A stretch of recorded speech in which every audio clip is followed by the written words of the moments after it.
하나님의 말씀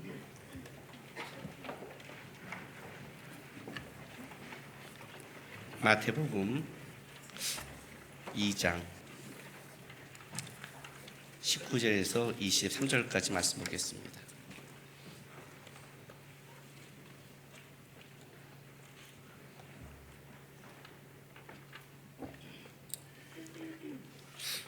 마태복음 2장 19절에서 23절까지 우리 한 절씩 교독하겠습니다. 헤롯이 죽은 후에 주의 사자가 애굽에서 요셉에게 현몽하여 이르되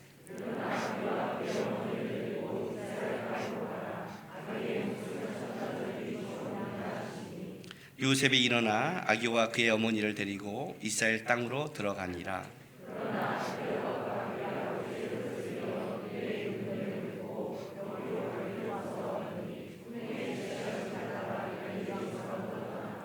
같이 있습니다. 나세이란 동네에 가서 사니 이는 선자로 하신 말씀에 나세 사람이라 칭하리라 하심을 이루려 함이로라. 아멘.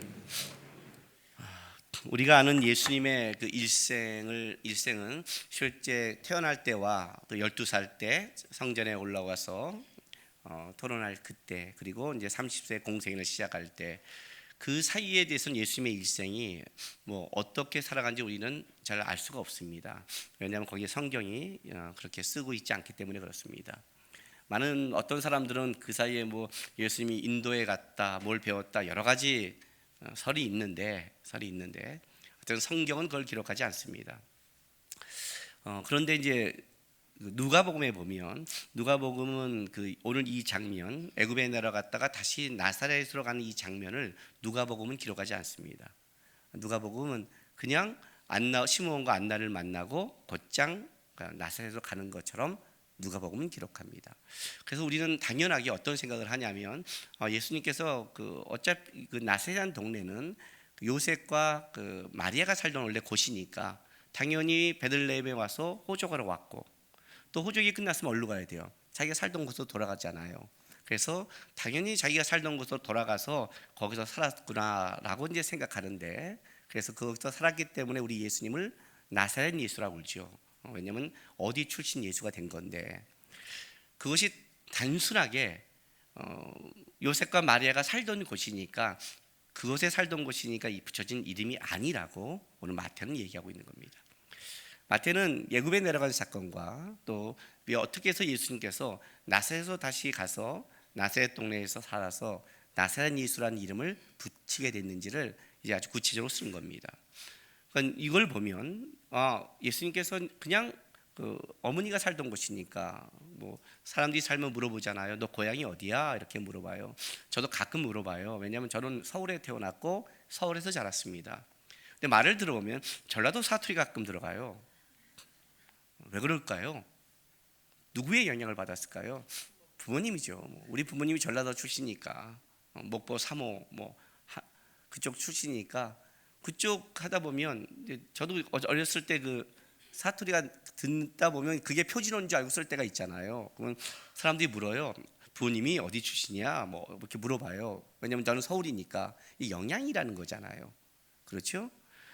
그 출신이라는 것은 거기서 어떻게 자랐니? 그냥 거기서 출신이라는 것이 중요한 게 아니라, 또 걔가 거기서 어떤 영향을 받고 무엇을 보고 또 뭘 생각하고 자랐는지를 함께 생각하는 거죠. 전라도 출신, 그럼 여러분 이미지화 되지 않아요? 경상도 출신 이미지화 되지 않아요? 부모님이 어디야? 이북 출신 느낌 오죠? 뭐 나쁜 쪽으로는 얘기한 거 아니에요? 상상은 그렇게 느낌이 오죠? 그러니까 지금 예수님께서 이 나사렛 출신이라는 것을 단순히 나사렛이라는 동네에 살았다를 말하고 싶은 게 아니라, 마태가 여기까지 하는 것은 하나님의 특별한 인도하심과 나사렛에서 받고 자란 영향이 분명히 나사렛 예수라는 걸 붙이기 위한 하나님의 선택과 의도가 있다고 지금 얘기하고 있는 거예요.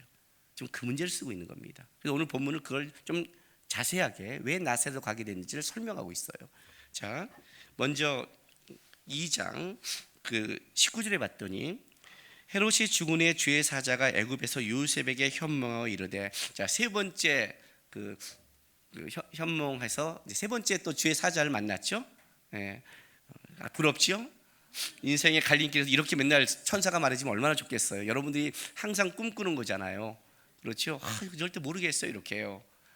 근데 이런 주의 사자가 긴급하게 올 때는 이렇게 애굽에 내려가거나 살려고 도망가거나 이런 상황이니까 이렇게 조언을 하지 마시기 바랍니다. 어쨌든 주의 사자가 애굽에서 요셉에게 현몽하여 이르되 일어나 아기와 그의 어머니를 데리고 이스라엘 땅으로 가라. 아기의 목숨을 찾던 자들이 죽었느니라 하시니. 그래요. 재밌어요. 찾던 자들. 그렇다면 헤롯은 두 사람의 아이를 학살해 놓고 그냥 끝나지 않고 혹시 몰라서 더 찾았겠죠. 그렇죠? 그러니까 사실은 그 소식을 들었을 거예요. 죽었단 말이에요. 가라 그래요. 요셉이 일어나 아기와 그의 어머니를 데리고 이스라엘 땅으로 들어가니라 그래요. 들어가니라.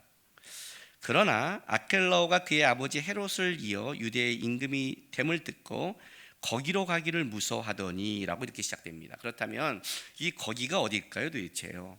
거기가 어디일까요? 분명한 사실은 나사렛으로 갈 마음이 없었다는 거죠. 나사렛으로 갈 마음이 없는 거예요. 왜냐하면 이 나사렛으로 가는 것은 원래 자기 고향을 간 게 아니라 이 22절에 봤더니 꿈의 지시함을 받아, 네 번째 또 현몽이에요. 두려워하고 있으니까 네 번째 다시 꿈에 또 지시함을 받아 갈릴리 지방으로 떠나가 나사렛 동네에 가니, 이렇게 되니까 결국 꿈에 다시 이 나사렛 동네를 가는 것은 요셉과 마리아의 생각이 아니라 하나님의 의도라는 거죠. 요셉과 마리아는 어디로 가려냐면 베들레헴으로 향했을 거예요, 아마. 왜냐하면 오늘 이제 이 본문에 보면 이 아켈라오인데 우리 예수님을 죽이려 했던 헤롯을 대헤롯이라고 합니다. 이 헤롯을 이제 유다 지방을 전체에 다스렸던 헤롯 왕입니다. 그런데 이 헤롯 왕이 죽고 나서 유다는 세 개로 분봉왕으로 나눠집니다. 그 헤롯의 아들로 나눠지는데 우리가 알고 있는 가장 중요한 장소, 거기 사마리아와 유다를 가장 중요한 장소를 누가 거기를 통치하냐면 이 아켈라오가 통치합니다. 아켈라오가 통치합니다. 그러니까 이런 식이죠. 보세요. 예, 여러분 이제 이렇게 우리 요즘 그러죠. 이렇게 홀로그램인가요? 딱 쏘면 샥 그림 뜨잖아요. 여기 그림이 싹 떴다고 생각하십시오. 제가 착 띄었습니다. 여기가 지중해예요. 여기가 갈릴리 바다에 흘러서 사이입니다. 요 지중해와 갈릴리 바다 사이, 요 사이, 여기가 사마리아와 여기 유대고, 여기가 바로 유다의 가장 중심지입니다. 예루살렘이 다 있고, 여기를 아켈라가 통치합니다. 그리고 갈릴리 바로 이 위쪽, 요쪽 갈릴리 바다의 갈릴리 지역과 요단강 동쪽에 요쪽을 베레아라고 그러는데, 요 두 지역을 누가 하냐면 헤롯 안티파스가 통치합니다. 헤롯 안티파스. 그리고 저 위쪽을 헤롯 빌립이 통치합니다. 성경에 보는 빌립 2세라고 그러는데 빌립 2세가 통치합니다. 요 빌립 2세가 만든 게 뭐냐면 가이사라 빌립보입니다. 우리가 보는 예수님이 가다 가이사라 빌립보에서 이렇게 나오죠. 가이사, 로마 황제 이름과 자기 이름을 따서 아주 아보에서 쓴 성이 여기입니다. 이 우리 성경에 아켈라오는 여기 나오지만 우리가 제일 익숙한 헤롯은 누구냐면 헤롯 안티파스입니다. 그 갈릴리와 베라의 분봉왕. 성경에 보면 여러분이 가장 많이 만나는 헤롯입니다.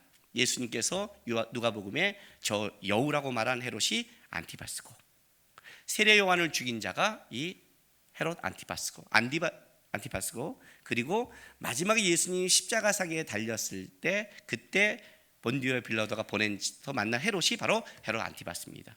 그러니까 실제로 우리가 가장 많이 만나는 헤롯은 누구냐면 여기 갈릴리와 베레아의 지방, 이 요단강을 북쪽으로 이렇게 중간이 이어지지 않습니다. 나눠져서 두 군데를 통치하는 분봉왕이랍니다. 나눠서 통치합니다.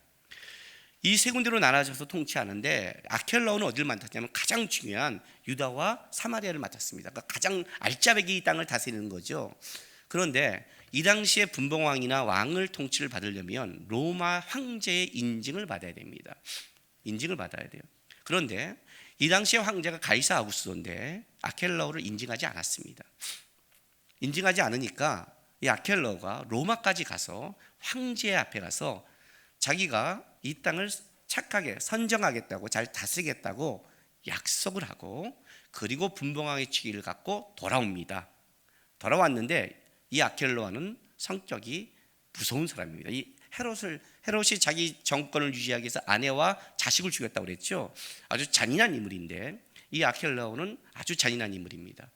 그러니 이 잔인한 자가 어떻게 하겠어요? 세금을 걷고 폭정을 하는 바람에 나중에 이 백성들이 로마에 호소를 해서 쉽게 말하면 실각을 하게 됩니다. 실각을 얼마 못 가지고 실각을 하고, 그리고 나서 여기를 어떻게 하냐면 로마 총독 관할지로 해서 우리가 아는 본디오 빌라도가 여기 오는 겁니다. 우리나라 역사도 공부하지 않는데, 그렇죠? 이 공부를 해야 되니? 그런데 이제 왜냐면 이 좀 흐름을 알아야 나중에 여러분이 헤롯 그러면 되게 복잡하잖아요. 근데 이거 성이니까 쉽게 말하면 김씨예요. 이게 헤롯이, 이 헤롯은 왜 이렇게 오래 사는 거야? 뭐 이렇게. 얘는 죽지도 않아. 나중에 바울 때도 헤롯이 나와요. 근데 그 헤롯은 이 헤롯이 아니에요. 또 내려가야 돼요. 또 내려가야 돼요. 바울 때는 그 헤롯은. 그러니까 어쨌든 이렇게 이 헤롯 아켈라오죠. 정확히 말한다면. 그런데 이제 구별시키기 위해서 이름과 헤롯 대왕을 나눠줬는데 잔인한 인물이라는 거예요. 이만큼 나중에 실각할 정도로 잔인한 인물이에요. 그러니 이 잔인성을 여러분 왕이 된다면 느끼겠습니까? 아니죠. 로마도 이를 인정하지 않았고, 그가 로마에 가서 내가 선한 왕이 되겠다고 이렇게 다짐하면서까지 왕권을 가져올 정도라면 이 사람이 갖고 있는 성품이 만만치 않고, 잘하면서도 어떻겠어요? 성격이 만만치 않았겠죠. 그 성격이 어디 가겠습니까? 그러니 아켈라가 왕을 되겠다 말 딱 들었을 때 요셉과 마리아는 어떤 느낌이겠어요? 헤롯이 자기를 죽이겠다고 찾았는데 그걸 피해서 애국까지 도망갔는데, 여러분 애국까지 도망시켰어요. 애국까지 도망갔다는 건 무슨 말이냐면 근처가 아니라 진짜 이 헤롯이 메시아가 태어났다는 거니까, 메시아가 태어나면 자기 왕권의 위협이 되기 때문에 자기가 할 수 있는 지역을 아마 찾을지 모를 거예요. 호적을 했을 테니까. 잘 보세요 여러분. 호적하러 베들레헴에 왔잖아요. 베들레헴 아이들만 추격하면 되잖아요. 이건 그잖아요. 베들레헴에 2살 아이들 죽었고, 그때 호적하러 왔을 때 호적대 중에서 올라온 사람 중에서 뒤를 쫓을 거 아니겠습니까? 그렇죠. 이건 상식 아니에요. 그러니 분명히 혹시 살아난 애가 있어? 하고 분명히 쉽게 말하면 CIA를 그죠? 불러서 찾았을 거 아니에요. 왜냐면 메시아를 죽여야 되는 거니까, 왕을 죽여야 되는 거니까. 자기가 달 수 있는 정권에 갔으면, 그러니 애굽으로까지 피신시킨 거 아니에요. 그랬는데 죽었다함을 듣고 올라오는데 베란간 그보다 더 뭐예요? 잔인한 아켈라가 왕이 됐다는 겁니다. 여기에 이제 요셉과 마리아가 두려움을 느낀 거예요. 그리고 다시 왜 베들레헴으로 가야 되나 고민하고 있을 때, 이때 다시 현몽해서 갈릴리로 가는 겁니다. 왜 요셉과 마리아는 하필이면 자기 고향으로 가지 않았을까요? 요셉이 받은, 또 마리아가 받은 이 꿈에 의하면 이 아이는 메시아입니다. 이스라엘에 있어 메시아는 누구의 자손이냐면 다윗의 자손이어야 됩니다. 다윗은 베들레헴 출신이고 또 거기에 수도는 예루살렘입니다. 예루살렘은 어떤 곳이냐면 다윗이 정복해서 다윗이 만든 땅입니다.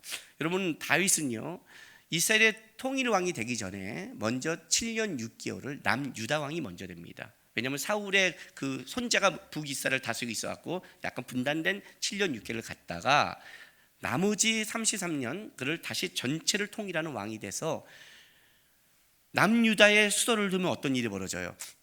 그러면 위에 있는 사람이 따르지 않을 거 아닙니까? 쉽게 말하면 전라도 출신이 왕이 됐는데 전라도 광주에다 수도를 한다 그러면 난리 나지 않겠어요? 뭐야, 수도를 광주로 옮겨? 이건 얘기가 다르잖아요. 그러니 남유다에 있을 수 없고, 그런데 그렇지만 남유다에서는 뭐냐면 7년 6개월을 내가 너희를 왕노를 시켰는데, 너희가 우리가 버텨줬는데 이제 왕이 됐다고 북쪽으로 가? 쉽게 말하면 전라도 출신이 왕을 해서 우리 대통령 해줬더니 대구에다가 수도를 옮긴다 그러면 전라도도 배신감을 느낄 거 아니에요. 그죠? 다윗도 피곤하게 살았어요. 그래서 어떻게 했냐면 그 중간에 아모리 족속이 있는 그 당시까지 정복되지 않는 예루살렘을 정복해버리는 겁니다. 그리고 갔다가 다윗성이란 자기가 정복하고 속하지 않는 땅에다가 수도를 만드는 겁니다. 다윗이. 그러니 만약에 메시아가 태어난다면, 다윗의 자손이라면 예루살렘의 왕권에 들어가야 되고, 그렇다면 그가 어디서 자라야 돼요? 다윗이 자란 것, 베들레헴 아닙니까? 이건 당연하잖아요. 또 수도에서 8km밖에 안 되기 때문에 영향을 받고 왕답게 자랄 수 있는 유일한 곳 아니겠습니까? 당연히 하나님이 이런 아이를 줬다면 여기서 살아야 한다고 마리아와 요셉은 결단했을 겁니다. 아마 시골 출신이 서울에서 살겠다는 것은 자식 때문에, 메시아 때문에 했는데, 그쪽으로 향하고 있는데 베란간 아키엘라가 왕이 되니 이건 굉장히 두려운 거예요. 왜냐하면 왕궁과 8km밖에 되지 않으니까. 만약 혹시 걸렸다 그러면 어떻게 돼요? 피할 시간이 없잖아요. 그때 놀랍게도 하나님께서 나사렛이라는 동네로 인도해 가는 겁니다. 근데 이게 재밌어요. 이 나사렛이라는 동네가 재밌는 거예요. 왜냐하면 나사렛은요, 쉽게 말하면 헤롯 안티바스가 다스리는 곳입니다. 그러니까 아킬러가 아니까 좀 괜찮겠죠. 왜냐하면 다스리는 곳이 다르니까, 그죠? 그리고 갈릴리 지역인데, 갈릴리 나사렛 지역인데 굉장히 작은 마을이라고 합니다. 쉽게 말하면 이스라엘 역사에 거의 나오지 않습니다. 그러니 정보가 없어요. 어떤 분들은 200명 정도밖에 안 되는 작은 마을이었다. 어디에는 로마 군대가 주둔하고 있었다.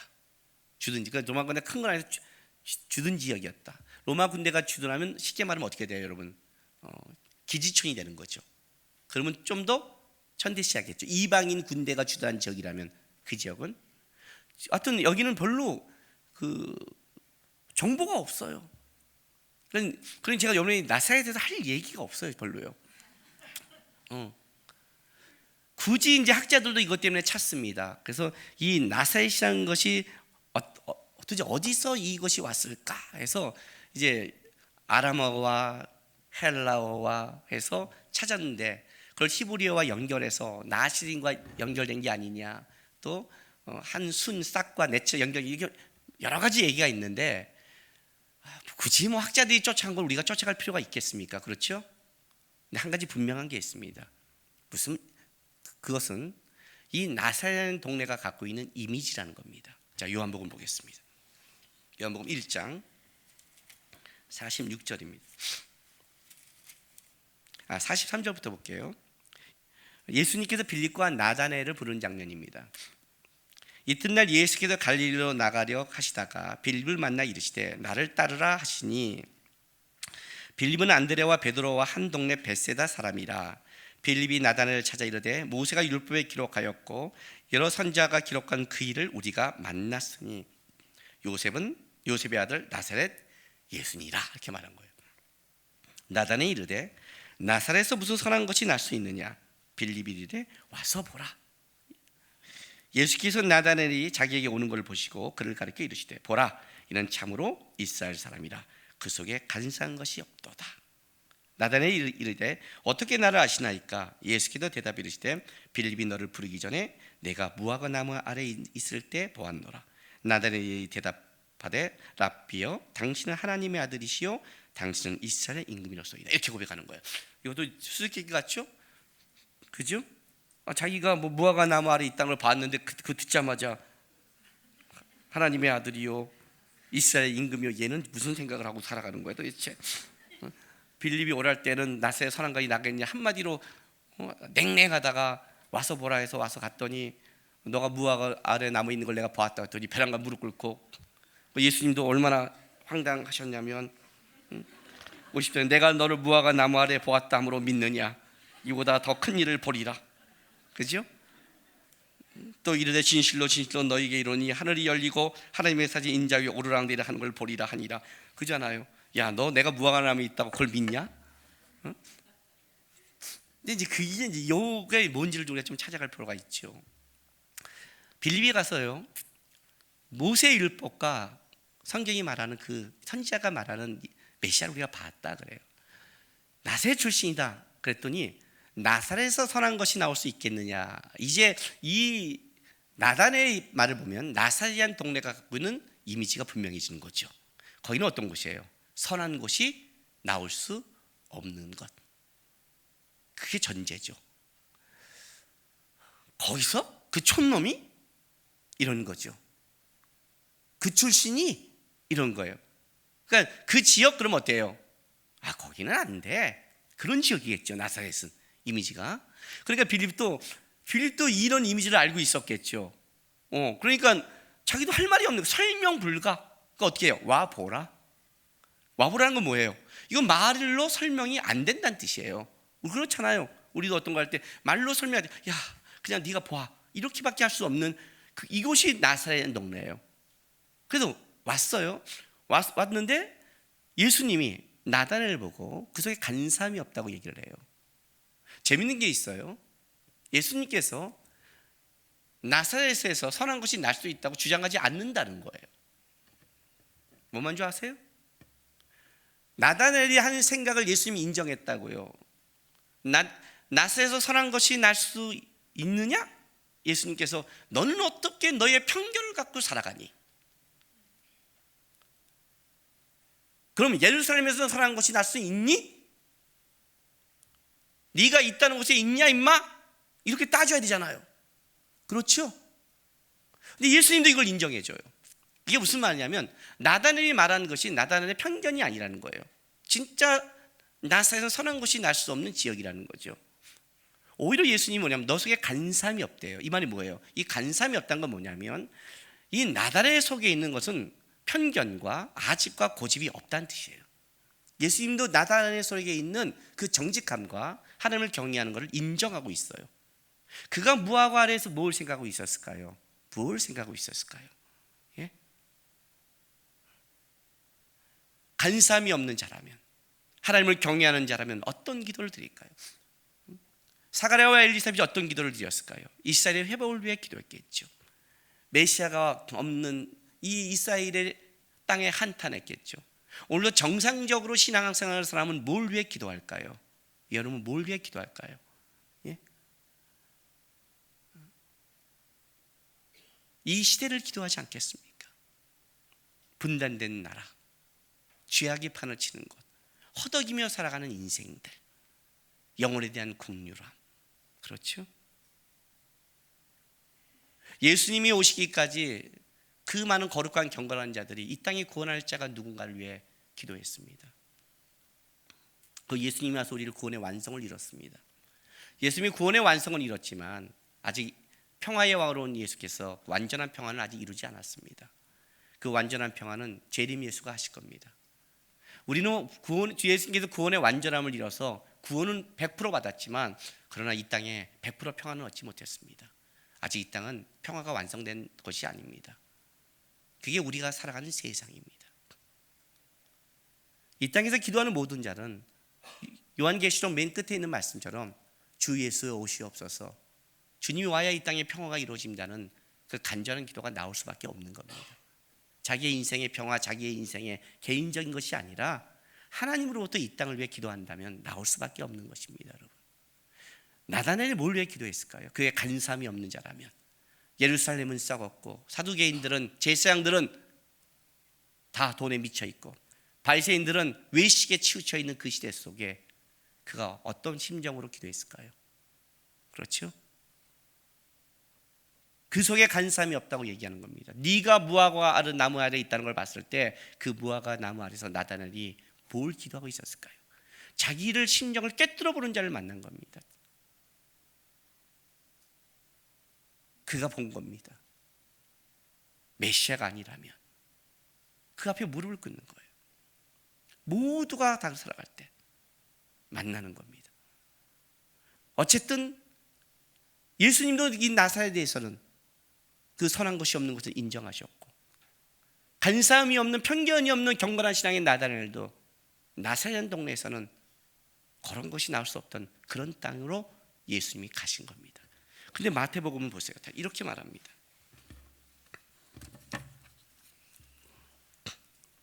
보세요. 22절부터 23절 다시 갑니다. 그러나 아켈로가 그의 아버지 헤롯을 이어 유대 임금됨을 듣고 거기로 가기를 무서워하더니 꿈의 지시하심을 받아 갈릴리 지방으로 떠나가 나세현 동네에 가서 사니.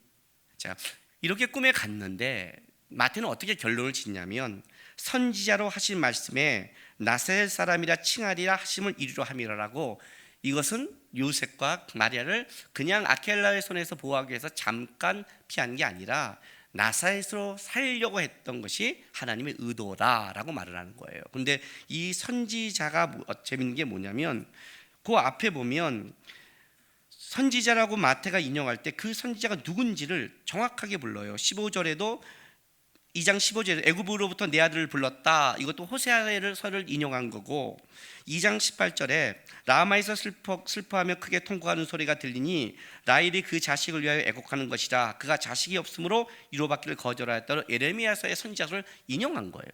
그런데 여기는 누구를 인용한지 정확한 말씀이 없어요. 인용된 구절이 없다는 거예요. 이게 지금 가장 어려운 거예요. 그렇다면 성경을 찾아가면 나사렛에서 된 어떤 예언이 있느냐? 또 그것도 없는 거예요. 그러면 마태는 쉽게 말하면 뻥을 친 거냐? 그래서 선지자 쓰다 보니까 뭔가를 써야 되는 것인가? 그건 아니죠. 마태가 성경을. 그렇다면 성경을 뭘 쓰고 싶냐는 거죠. 마태가 인용하고 싶은 건 어떤 의미냐면 선지자가 말한 한 구절의 인용이 아니라 선지자들이 갖고 있는 전체가 갖고 있는 사상을 말하고 싶은 거예요. 선지자들이 메시아를 어떻게 생각하고 있었는가?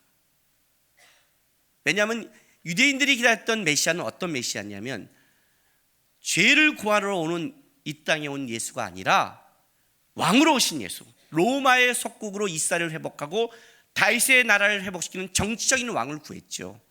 그러나 선지자들은 그런 메시아를 얘기한 적이 없는 거죠. 마태가 얘기한 그 선지자는 나사렛이라는, 쉽게 말하면 천하고 선한 곳이 날 수 없는 그 땅에서 자라나는 예수가 바로 선지자들이 말하는 거라고 얘기하는 거예요. 자, 몇 개 찾아볼게요. 이사야서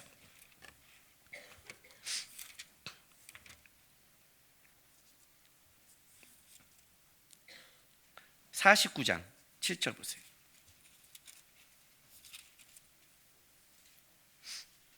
신약성경 1029쪽 1029쪽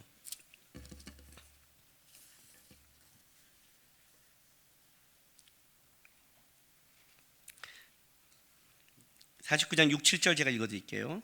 그가 이르시되 내가 나의 종이 되어 야곱의 지파들을 일으키며 이스라엘 중에 보존된 자를 돌아오게 할 것은 매우 쉬운 일이라. 내가 또 너를 이방의 빛으로 삼아 나의 구원을 베풀어서 땅끝까지 이르게 하리라. 이스라엘의 구속자, 이스라엘의 거룩한 이이신 여호와께서 사람에게 멸시를 당하는 자, 백성에게 미움을 받는 자, 관원들에게 종된 자에게 이같이 이르되. 이해가 되세요? 여호와께서 사람에게 멸시당하는 자, 백성의 미움받는 자, 관원에게 종이 되는 자. 자, 53장 보세요. 이사야서 53장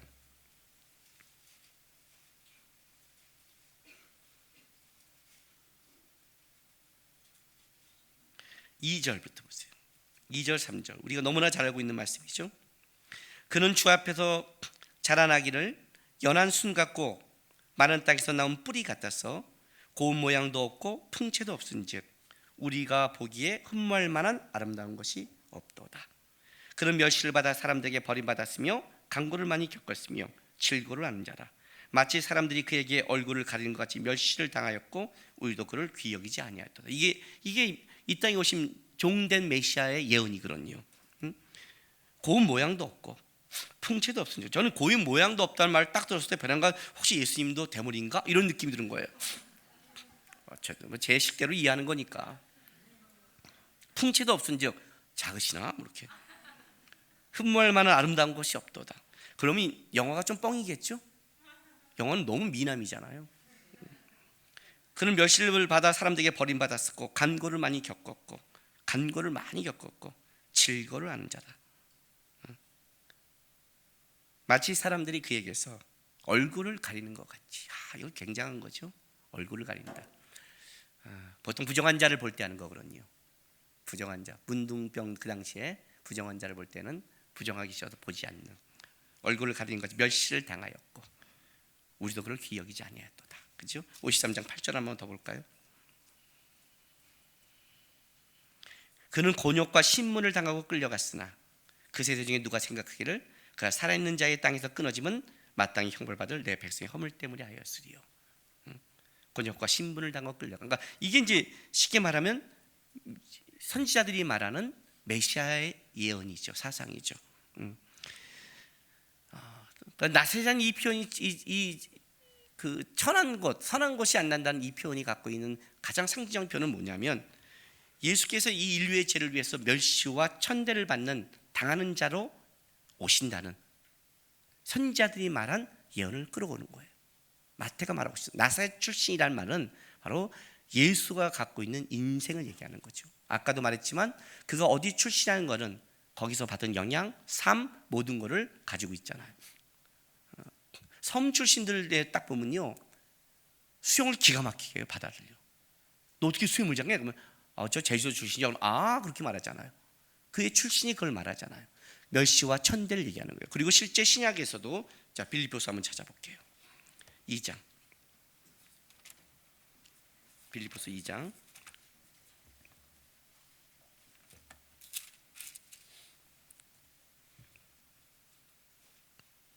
6절부터 320쪽.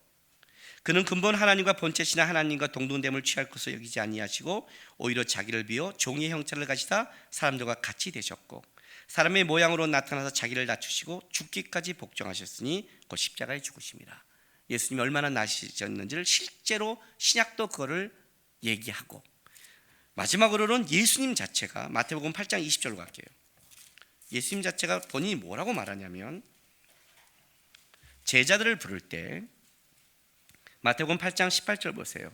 제자들을 부를 때 예수께서 무리가 자기를 애굽 땅을 모시고 건너편으로 가기를 명하시니라.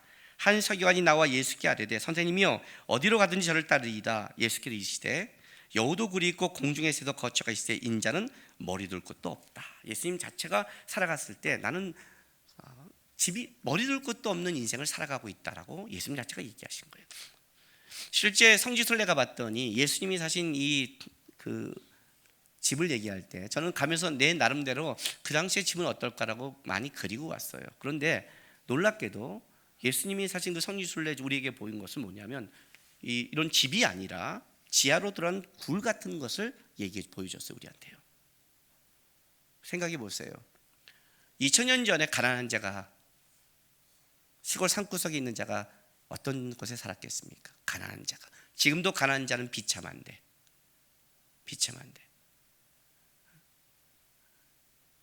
제 인생의 한 3분의 2가 저는 지하에 살았거든요.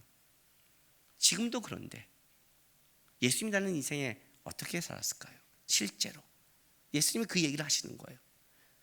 내가 그렇게 이 땅을 살아갈 때 비천하고 멸시받고 고난 가운데 살았다는 거예요. 그게 나사렛 예수가 포함하고 있는 단어예요.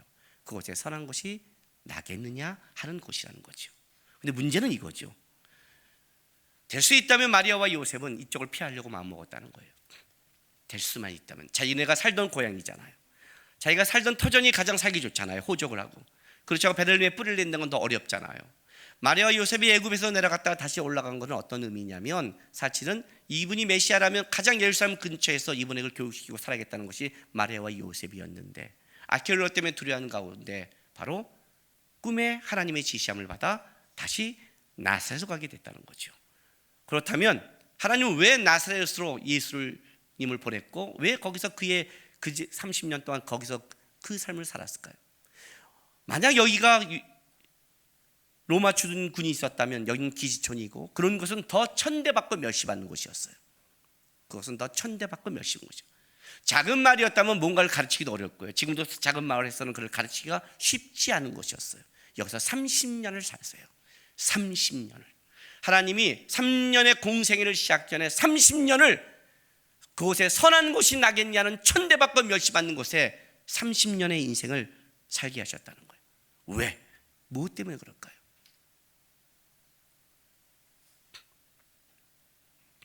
여러분,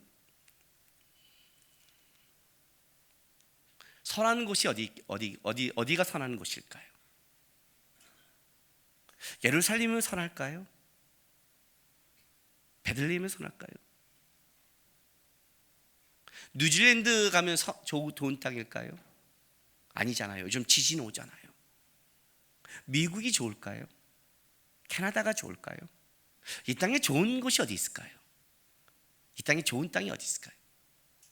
제가 한 가지 분명히 여러분들에게 얘기하는 거는 이 땅에 좋은 게 아무것도 없어요. 왜 그런 줄 아세요? 자, 기독교를 빼놓고요, 불교를 얘기할게요. 불교가 이 땅을 좋다고 말합니까? 아니요. 저는 불교집에서 왔어요. 벗어나려고 그래요. 스스로 고행을 해요. 윤회하려고 한단 말이에요. 근데 불교의 윤회는 소망이 없어요. 왜? 계속 윤회했잖아요. 지금 어느 시대에 소망이 있어요? 그러니 해탈하려고 그런 거예요. 부처가 되려는 거예요. 벗어나려고 한단 말이에요. 이 땅에 선한 것이 없다고 모든 다른 종교의 모든 사람도 인정을 해요. 어떤 종교가 이 땅에 행복하다고 그래요? 다 이 땅은 벅차다고 말해요. 인류 역사상 가장 편한 시대를 살아가잖아요. 저는 인류 역사상 우리가 가장 복받았다고 생각을 해요. 아직까지는. 내일 핵폭탄이 터지면 모르겠지만 전쟁을 겪지 않았고, 우리 어머님의 세대만 해도 불행했죠. 일제시대를 겪었고 전쟁을 겪었으니까. 전쟁을 겪는 건 굉장한 거거든요. 이만한 시대를 어떻게 살아가요? 이만한 편안을 어떻게 살아가요? 식사할 때마다 감사하지 않으세요? 왕이 못 먹은 스테이크와 왕이 못 먹은 파스타와 왕이 못 먹은 피자와, 우리가 조선 임금 왕이 못 먹는 걸 얼마나 많이 먹는데요. 궁중떡볶이 다 먹어보셨잖아요. 궁중떡볶이. 우린 다 궁중떡볶이를 먹어본 사람들이에요. 뭔 소리 하는 거예요 지금? 불행하다고요. 우리의 불행이 어디서 오는데 여러분? 돈에서 올까요? 건강에서 올까요? 직업에서 올까요? 결혼하지 못한 걸까요? 돈이 있으면 그럴까요? 아니요. 돈 있는 사람 보세요. 전 돈이 있으면서 불행하고 싶어요. 없으니까 그래요. 없으면 지가 주는 행복을 모르니까 지키려고 그러고 싸우려고 그러고, 부모도 없고 자식도 없고 형제도 없고 그거 지키고 다 죽여버리는 그 처절한 세계, 그게 돈의 세계고 권력의 세계잖아요. 가지세요. 하나님한테 기도해 보세요. 하나님, 나는 돈 많고 한번 누려보시면 좋겠습니다. 그 형제도 버리고 부모도 버리는 그런 삶 인생 사겠습니다. 기도하세요. 그렇게. 그럼요. 돈만 달라고. 돈 가지면서 모든 걸 다 부여하게 할 수 있다고요? 할 수 있다고 생각하세요? 진짜로요? 아니요. 죄가 문제인데요. 죄가 문제인데요. 죄된 세상에서 어떻게 그것을 선을 만들겠어요? 나사렛이란 그런 뜻이에요. 어떻게 그런 곳에 선한 곳이 나와? 그럼 선한 곳이 어디 있겠어요? 나사렛만 그럴까요? 세상 모두가 선한 곳이 없어요, 여러분. 예수님이 오신 그 땅을 얘기하는 거예요. 선한 곳이 없는 곳, 선한 것을 만들 수도 없는 곳, 나사렛 예수예요. 근데 그 선한 곳이 없는 곳에 가장 선이 되신 예수가 붙은 거예요. 나사렛 예수예요. 그 예수가 선을 만드는 거예요. 여러분이 만약에 돈이 있어 행복한 것은 돈이 아니라 예수 때문이에요. 돈에 끌려가지 않는 예수라고요. 돈이 없어도 버틸 수 있고 소망을 갖는 것은 돈의 문제가 아니라 예수의 문제예요. 돈만 받다면 자살할 수 있었을 거예요. 내가 청년시대에 꽉 막힌 인생을 살 때, 사방이 막히고 소망이 없을 때 살 수 있는 건 뭐냐면 하늘에 계신 예수였어요. 제가 말했잖아요. 예수는 무조건 있어야 된다고, 저한테. 무조건 있어야 된다고. 그거 없으면 나는 칼로 내 손을 그어야 된다고. 소망이 없으니까. 예수가 있기 때문에 내가 버틸 이유가 있는 거라고. 예수는 있어야 되는 거라고. 그게 예수예요. 그 예수님이 오셔서 이런 병든 자를 고칠 때 말했잖아요. 부정한 걸 만지면 부정이 옮기는데, 놀랍게도 예수가 만졌더니 부정한 자가 정한 자를 부정한 게 아니라 이 정한 자가 부정한 자를 깨끗게 만들었다고요. 그게 예수라고요. 나사렛 예수라니까요. 나사렛 예수. 예수님이 갖고 있는 하나님이 의도한 이름이라 선한 곳이 날 수 없는 곳에 예수가 살았고, 예수가 살았기 때문에 그 나사렛 예수를 통해서 이 땅에 선한 곳이 없는 곳에 예수를 통해 그 일을 하겠다는 거예요. 그게 우리가 믿는 예수라는 거예요. 그걸 못 만나면 여러분 안에 소망이 없어요. 우리 신앙에 있어 가장 큰 갈등이 뭔지 아십니까, 여러분? 우리 신앙의 가장 큰 문제가 뭔지 아십니까? 오늘 우리 성가대 찬양하는데 이렇게 하더라고요. 오 주님밖에 피난처가 없습니다. 이렇게 무시무시한 찬양을 했어요, 오늘요. 계속 오 주님밖에, 오 주님밖에, 오 주님밖에 하는데 무시무시하지 않아요 여러분? 이 찬양이 생각이 없죠 우리는 모두는요. 주님밖에 없다는 게 뭔데요 여러분? 주님밖에 없다는 게 이게 그냥 고백이라고 생각하고 가사라고 생각하십니까? 이게 신앙의 싸움입니다. 이게 우리 속에 주님 말고 다른 게 있다고 생각하고 주님 말고 다른 게 오면 행복하라고 생각하는 것이 잘못된 것이고, 그 우리 안에 다른 것이 행복으로 만들어지려면 그것이 제대로 주님 안에서 엮어져야 하는 걸 알기 때문에 그래서 기도하는 거 아니에요. 기도 왜 하는데요? 오늘 내가 공부 다 해서 내일 100점 맞을 수 있어도 하나님 내 머리 하나 탁 틀어버리면 어떻게 돼요? 내가 바보가 될 수 있다는 걸 알기 때문에 기도하는 거라고요. 기도는 주권자를 아는 거라고 그랬잖아요. 주권자를. 정확하게 이렇게 해도 사업이 잘 될 것 같은데 지진 한 번만 끝나고 하나님 흔들면 끝나는 걸 알기 때문에 하나님이 난 도와야 됩니다. 그래서 기도하는 거라고요. 기도하지 않는 자는 교만한 자고 기도하지 않는 하나님이 도울 이유가 없는 자라고 그랬잖아요. 저는 우리 성도들에게 기도할 때 이렇게 기도해요. 하나님, 기도하지 않는 건 다 망하게 하십시오. 기도해요. 기도하지 않고 하는 애는 공부 다 바보 되게 하십시오 하세요. 그걸 기도하기 위해서 다시 하십시오 그래요. 그 기도라는 것은 종교 습관을 얘기하는 게 아니라 주님 밖에, 주님 안에서만 열매 맺을 수 있고 주님 안에만 선이 있기 때문에, 하나님, 저는 나사렛 예수, 선한 것이 없는 그 예수, 내 안에 선한 것이 없는 김남국 예수가 되는 거예요. 이거 이단같이 됐나요 지금요? 내 속에 선한 것이 없는데 예수가 와서 내 안에 나사렛 같은 내 동네에, 선한 것이 없는 내 마음에, 내 삶 속에 예수가 오셔서 사셨기에 내 안에 예수와 붙어서 소망이 있습니다. 나는 그래서 살아갑니다. 그게 신앙이고 기도라고 그랬잖아요. 그걸 말하는 거예요. 주님에게는 답이 있습니다. 주님에는 인도함이 있습니다. 주님은 내가 모르는 기적이 있습니다. 주님은 왜 지금은 이해하지 못하겠지만 30년을 왜 그렇게 살았는지 이해하지 못하겠지만 지나가 보니까 주님은 이거를 바꾸고 역전하는 것을 나는 봤습니다. 내 머리 밖에서 일하십니다. 나세한 선한 곳이 날 수 없는 곳에 예수가 사셨고 거기서 선을 만드셨다고 얘기하는 겁니다. 이것이 선지자들이 말하는 것을 이루시는 주님, 우리와 같이 멸시당하며 천대받으면서 구원의 완성을 이루신 예수의 삶이라고 얘기하는 겁니다. 그 예수가 여러분을 사랑한답니다. 글쎄, 이해가 되세요? 그 예수가 지금도 여러분 인생 속에 영원토록 함께한다고 말씀합니다. 이유는 모르겠지만 그 예수가 우리가 끔찍한 죄를 짓고 선한 것이 없는 그곳에도 오신답니다. 다시 오셔서 일하신다고 말씀하십니다. 그 예수님 바라보십시오. 기도하겠습니다. 이 시간 다 같이 우리 기도하겠습니다. 예수님, 내 안에 선한 것이 없습니다. 내 안에 주님을 기뻐할 만한 믿음도 없습니다.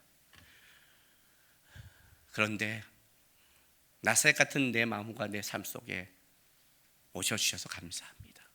주님, 계셔 주십시오. 그냥 떠나지 말고 계셔 주십시오. 저와 함께 제 인생을 살게 도와주십시오.